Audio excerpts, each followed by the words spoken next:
Buenos dias, buenas tardes, y buenas noches, bonjour, bonsoir, good morning, good afternoon, good evening, and good night wherever you may be.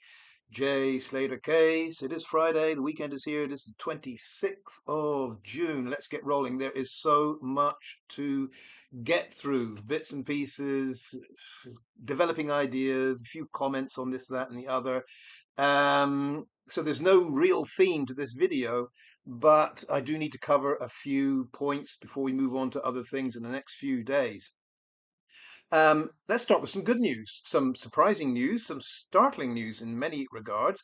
Don't know if you old timers or long time followers of this channel remember Philly from Philly, Phil Maywalt.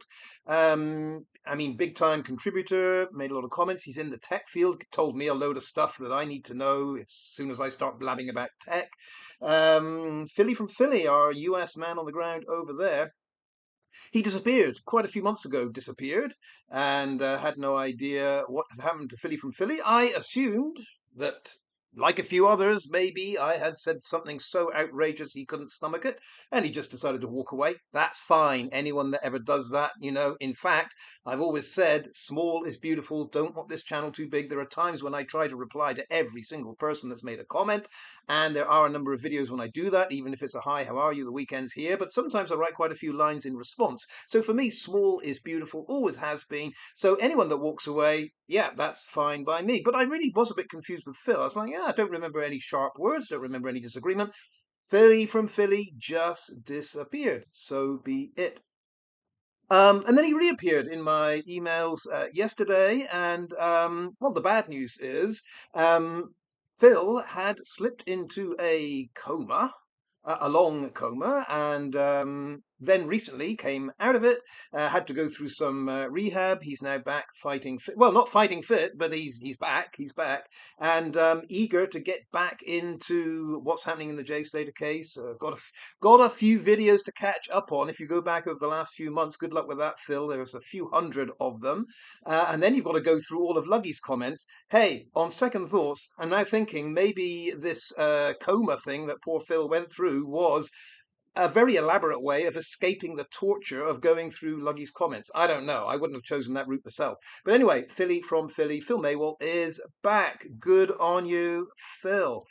Um, I do want to mention someone else. I want to mention On the Go. If you remember when the Daily Mirror intervened on Debbie Duncan's behalf to get rid of my YouTube channel, On the Go was one of a small band of YouTubers that came to the rescue in the sense that they agreed to broadcast my TikTok videos, just bring them over, put them out there.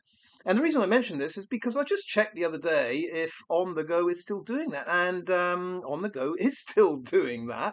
My videos are still there. And that's important because you never know when the Daily Mirror or anyone else is going to intervene and get this channel down. So remember, if suddenly I don't appear one day, hey, we've been through this before, it's no big deal. Go to On the Go, and you should still see me appearing there if the system works. We've still got justiceforj.com, which I haven't checked in the last few days, but in theory, that pulls every video from TikTok, which is the same thing that I put on YouTube, and it's on our own site. So this channel, this if you like, way of looking at the Jay Slater case and other cases, it's always going to be out there. But I do need to remind you of that because it could happen any time. But On the Go, big contributor that kept the thing going. Now, that wasn't the main point of it. The main point was when I went to On the Go to see if he's still putting up my videos, I did notice that some of them get quite a few views, considering that, you know, this main channel is back. And this was curious to me. One from 5 days ago, and the title On the Go doesn't put the same title I put. He just puts Jay Slater and the date, I think. So it was Jay Slater, 19th of June, and whatever video I did then had 217 views. I find that amazing, and there are 217 people out there that either thought they'd seen the original on YouTube and wanted to get a double dose, and they went to On the Go. For whatever reason, you're welcome to do that. Um, there could be 217 people in the accident group. No, there's not 217 people in the accident group. Okay, there could be 217 accounts linked to a small number in the accident group that just love to go to On the Go, so they can say they haven't been to Duncan's channel. They can say, yeah, I don't go to Duncan's channel, but they still see the videos. I mean, that's one explanation why there are 217 views on one video of mine from 5 days ago on the Go's channel. I don't know, I can't really work it out. But in comparison, if you go back a similar time frame, we've got one of Luggy's posts. Or is it? No, I think it's a video. So we're comparing like with like here, video with video. Luggy put out a video. I think the title or part of the title was "I put both of you in check now," and I think the both of you is Perny and myself. I put both of you in check now. That got a total of 187 views. So the reason I mention this is not because I'm into the numbers at all, as I've just explained. It's not monetized. You never hear me say share, subscribe, or like, whatever it is. Not bothered by that. Not bothered at all. But it does interest me that I have heard from the accident group over and over again. Oh, foul play group, numbers are diminishing and they're all abandoning the ship and no one shows much interest. That's odd because my numbers are steady. Sometimes they go up quite high. They rarely go down that much. When you can consider the totality of people that see me on TikTok, see me on the Go, see me on this channel, go to justiceforj.com. In totality, the numbers are great, which is amazing considering we're in year 3 of the J Slater case. And logically, you would expect, and I would expect, as time elapses, less and less people really want to tune in. But we have this solid group that, I'm sorry to tell you, accident group, the numbers aren't going down. In fact, that solid base is more enthusiastic than ever from what I see. But there we go. You never get actual facts or points of comparison if we're talking about mathematical totals here. You never get that from the accident group. You just get this waffle. Oh yeah, his numbers are down. He's fading. They're all losing interest. Well, here are some numbers for you. I'll say it again. On the Go. Not my channel, On the Go, got 217 views for a video I put out 5 days ago. Luggy's own channel, a total of 187 views. So maybe Accident Group, time to think, where are all your numbers going? Now, Accident Group will say that, 90% of Smith's views are bots. Yeah, okay. Well, I mean, we can turn that around and say all of Luggy's views are bots. I mean, where does this argument go? I've got more bots than you. You've got more bots than me. Don't know. Uh, I would just say that if you really think I'm that sophisticated to engineer a whole load of bots that are following my channel, I get some pride out of that. You've misjudged me completely. But there we go. Numbers looking good. But yeah, thank you On the Go for sticking with that because you never know. We might have to turn to your channel as the #1 choice at any point. I want to stick with On the Go because On the Go mentioned something in connection with the video I made not that long ago about the very high number of South Asian, whether they be Pakistani, Indian, or Bangladeshi crooks that were convicted the other day. And I said, remember, it was distinctly Asian gang members that were mentioned when Jay, 12 years old, had to dive under that car to get away from an ambush. And I said, it may well be that these Asian guys that were locked up recently, that they've had beef with Jay for years. We don't know. All speculation. We don't know, but it's a possibility. And curiously enough, On the Go said, hey, and we also have that Asian connection on Tenerife. I was like, what? Who's that? And of course, it's Lena Patel. Now, I wouldn't go as far as to say, well, Lena Patel, she's originally from London. She's got a dodgy past. She does, by the way. I can assure you of that. So obviously she's this Asian connection that is pulling strings in Tenerife. Well, I've got no idea if that's true or not.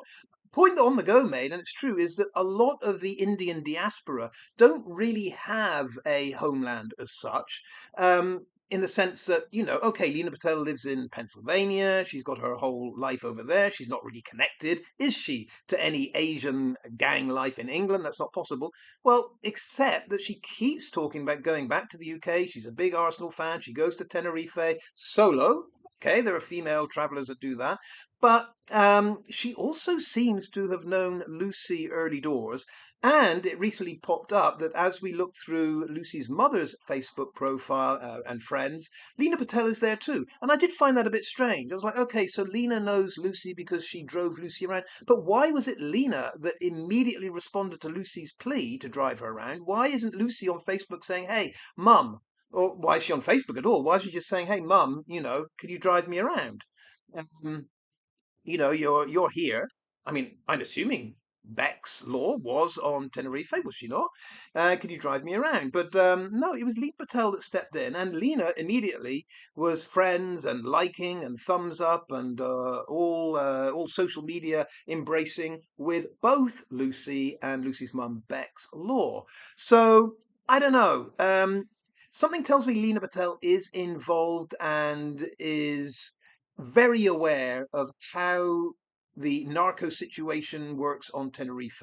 I say that just because of something about her past I know, and I say that because um, it just seems that the only reason for her to fall silent when asked several times by different people what she could just relate about the day she drove Lucy around, the only reason I can think of for her determination to be silent is that she knows something that is best covered up. Otherwise, it's the same argument we've had from day one about why these people are silent. It's because they know stuff that would reflect very badly on not only Jay Slater, but everyone involved, is my contention. So keep that as a possibility. Yeah, could be Lena Patel, could be connected with all kinds of Asian gangs up in Lancashire or in London or in Tenerife. I don't know. But there's got to be a reason why Lena has refused to say anything, has chosen to stay silent, apart from on social media with her like to Lucy and to Beck's Law. Um, but that's something that needs to be considered. Let's move quickly to the hiking group thing because that has caused a lot of debate, and it is unclear to me, at least. It is unclear how joining the happy hiking group the day you land on Tenerife is going to benefit you in any way. And I've got some people that are, regular followers, contributors, their foul play group, and they've said, yeah, I can see how that would work, and I really can't. I really can't. I really can't see how joining the happy hiker group the day you've just received that message, kiss goodbye to your boy, he owes us a lot of money. I don't see how joining the Happy Hiker group is going to help you at all. Now, Accident Group are all out there saying, yeah, that would be a good idea. That's, as Luggy said, that's a very intelligent woman that joins the Happy Hiker group the day she received a message saying, kiss goodbye to your boy. But they don't say why. No one's out there saying what is the immediate benefit of joining the Happy Hiker group. You see, if you think the Happy Hiker group can give you some information about where Jay has gone, I don't see why you have to join that group in order to get that information. In my world, if you just say to that, what's he called, Tony guy, the guy that runs Happy Hikers, if you just say, my son's disappeared in the Tainor National Park, do you or your hikers have any information you can give me? I would have thought the Happy Hikers would say, well, of course. I wouldn't have thought the Happy Hikers would say, oh, no, you have to join our group. You have to be an official member. We have to post your name first. I don't think that's how it goes. So this whole, well, yeah, it's a really good idea. As soon as you know your boy's missing, join the Happy Hiker group. No, I don't see it, and I still don't see what information they would give. I mean, what are they going to say? Well, where's he disappeared to? What do you want to know? No, I just don't see. I mean, in the absence, if the Guardia Civil had said we're not going to bother looking for it, yeah, if Grain Mountain Rescue Team said we're not going to be bothered looking for it, if the Policia Nacional said we're not going to be out there looking for it, if all the volunteers said we're not going to be looking for him, then I could understand early doors Beck's Law and Debbie Duncan saying we better join the Happy Hikers because no one else is going to be there. I'm being a little bit harsh on those that saying this is a good idea, but I just don't see why. I do see this is my conclusion based on, I don't know, gut feeling, or it's just the name Beck's Law bothers me. I don't think this is Debbie Duncan signing up for the Happy Hiker group. I think this is Beck's Law, Lucy's mum, saying, let me sign you up for this group because they will help. They will know where we should be searching for Jay. And I think it was very important for Beck's Law. to insist that Debbie go down that path of search for J, search for J, search for J. Because there are two options here. I've said it before, I'll say it again. There's two options here. One is to just search for J, hope you find him, case closed. We don't need to go into what happened to J as long as we find him and he's alive. Or if we find him and he's dead, that's it. The case is over. We don't need to find out what happened to J. Or the better route for me is always find out what happened to J. If you follow what happened to J by asking all the people that were with him at the time, you will not only find out what happened to J, all of the background, whether it be criminal or not, but you'll also find J. The last step, the last result of finding out what happened to J is to find J or his body. And so you've got to understand, for someone like Bleksley, for someone like Rach, they've got to make sure, and early doors, I don't think they knew which direction Debbie Duncan was going. They're both probably relieved. Both Bleksley and Rach are probably greatly relieved that Debbie Duncan decided to go down the route of search, search, search, but, no big deal if we don't find out what happened. But early doors, they didn't know that, I don't think. 18th of June, 2024. Debbie's landed on Tenerife. I would imagine Bleksley is very, very keen to sell Debbie the idea that as long as they search for Jay, there's a really good chance they'll find Jay, or Jay will just show up, or, if it's a tragedy, they'll find the body of Jay. But either way, that will be a conclusion. That will be the result. That will be mission accomplished.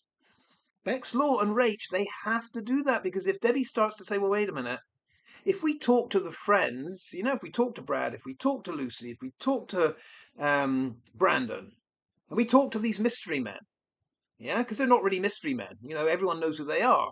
If we talk to all these people, we can find out, if they tell us the truth, where Jay went, why, what happened to him, and that will explain so much. We'll end up finding the body, surely. So my contention is Bleksley got Debbie Duncan's name on that happy hiker list because she was selling. That was just one step in the whole selling process of getting Debbie Duncan sold on the idea that search for Jay, search for Jay, search for Jay. Forget trying to find out what happened here. Just search for him. And that's why, for whatever, for whatever reason, in the end, Debbie Duncan appeared on this list of just joined the Happy Hiker Club, Debbie Duncan, on the day she landed in Tenerife. But I will put it out there. Whether your foul play group, whether your accident group, you tell me, we'll just limit it to three things. Tell me three things of immediate benefit that you think would come to Debbie Duncan from joining the Happy Hiker Club. Not from asking the Happy Hiker Club any questions.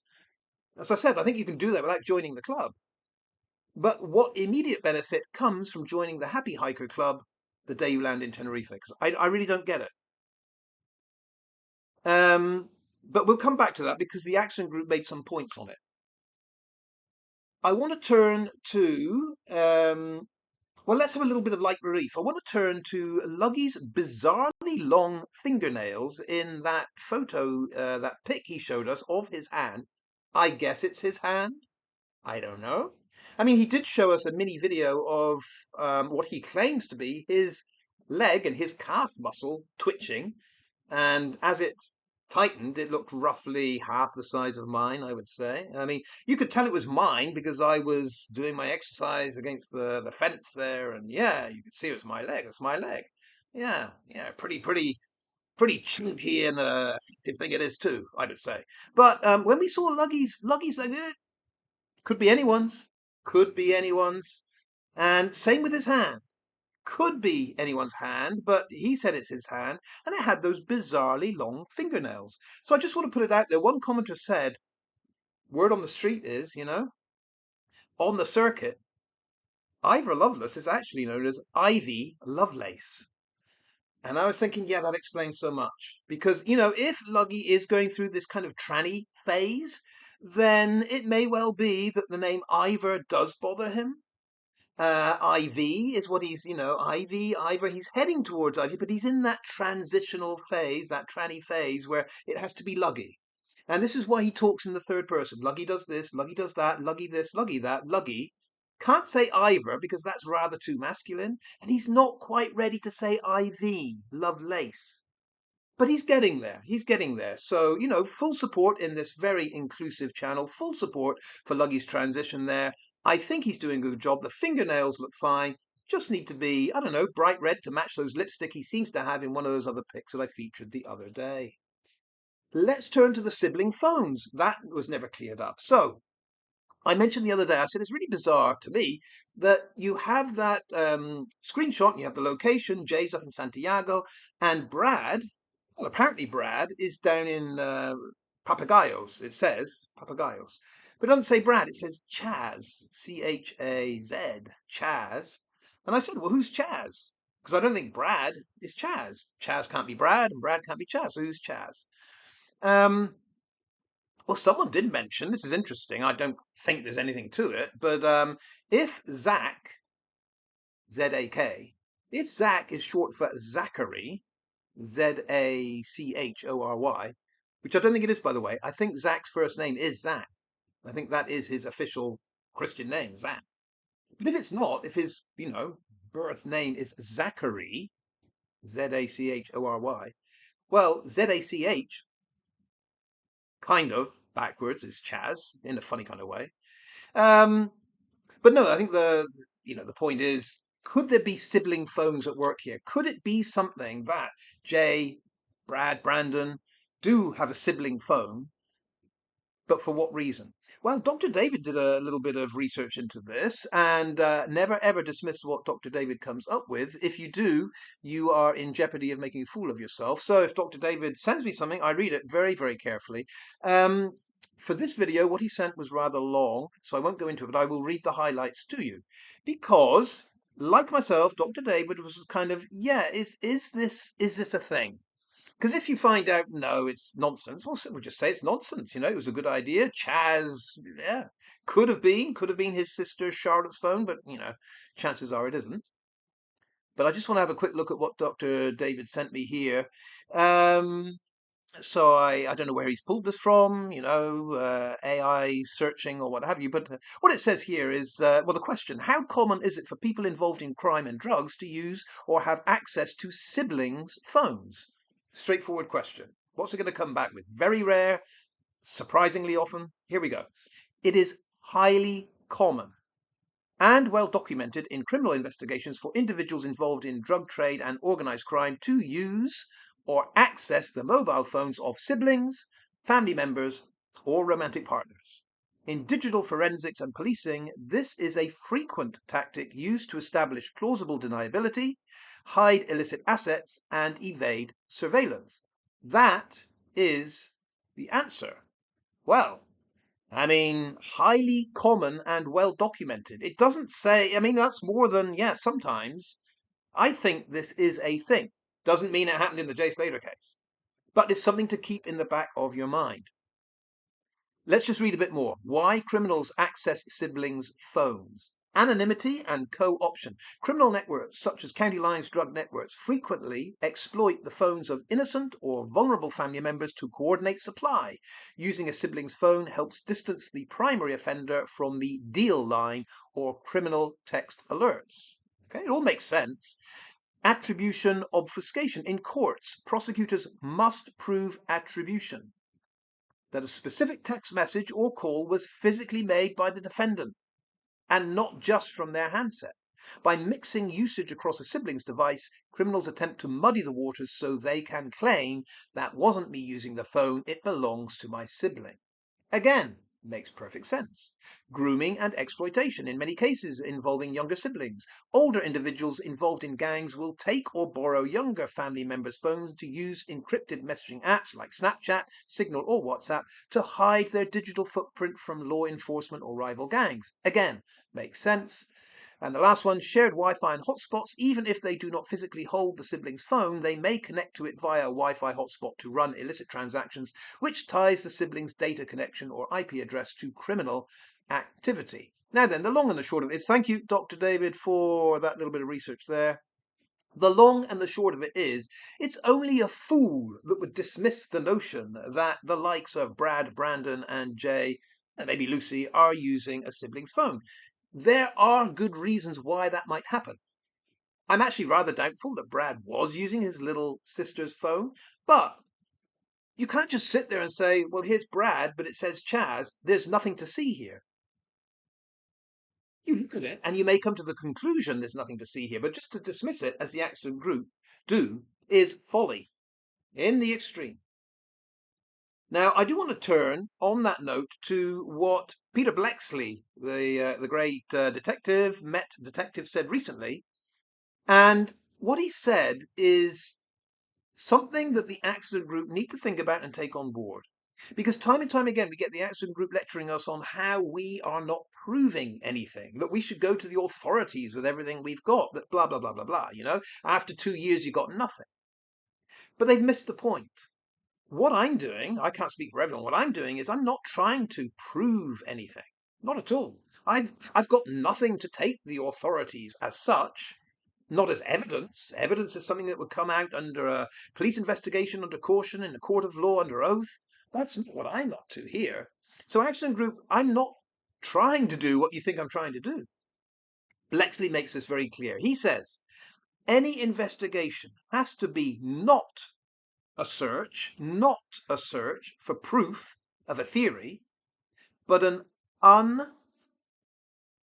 unshakable search for the truth, however uncomfortable or inconvenient that may be. And that is exactly what our community here is trying to do, whether it be Wax or Jan or Marvin or whoever's out there. All of those that are trying to get to the truth. Yeah? We're not trying to prove a theory. I think in many regards we're trying to disprove or shed doubt on a theory, the accident theory. We're trying to shed doubt on that, but we're not trying to prove a theory. We're doing the second part of what Bleksley said. Huh? An unshakable search for the truth, unshakable, and so it doesn't matter what anyone else out there says or thinks. We're doing our own thing, trying to get to the truth. That's it. And it doesn't matter how uncomfortable or how inconvenient that may be. In other words, it may hurt the feelings of hand-wringers like Debbie Duncan, hand-wringers like Sarah Smith, hand-wringers like the accident group. This may be very uncomfortable and inconvenient, to use the words of Peter Bleksley. Too bad. The truth gives not a monkey's backside for your feelings. It cares only for the truth. Now, that is why I said, if any of you at any time want to come on and debate me live, voice to voice, to give me what you are sure is the truth, and let me question you, see what doubts I have, and what you may have at the end of our conversation, do it. But the very fact not one of you has a spine or the balls to actually do that tells me you haven't got the confidence to dismiss our search for the truth. All you can do is whine about how it hurts the feelings of certain people. Yeah. Well, thank you for that, Peter Bleksley, because that is exactly where we are. Yeah, one more time. Any investigation has to be not a search for proof of a theory, but an unshakable search for the truth, however uncomfortable and inconvenient that may be. That's what it's all about. Something that Dr. Shepherd said, I'm going to leave that for another one. Let's leave Dickie Shepherd for another time, because we're nearly up to 30 minutes for this. I'll leave the rest for another time, because we've got something Jill Parkinson said that needs to be challenged. We've got 3 or 4 things that Luggy said that needs to be challenged. A lot that Cazalis said that needs to be challenged. This might be brought over to the Sunday roast. I mean, bastards that they are, absolute bastards that they are in the accident group, they keep putting out stuff that has to be challenged. I mean, gives plenty of content and we can have a good laugh at it, but it does give me a lot more to look at. So either tomorrow or Sunday, I will do my best. Like I say, a lot going on as we transit from one place to another. But yeah, there's so much to comment on over the weekend. Let's leave it there. I will say hasta luego, adios, hasta la vista. Adios, and see you next time, whenever that may be.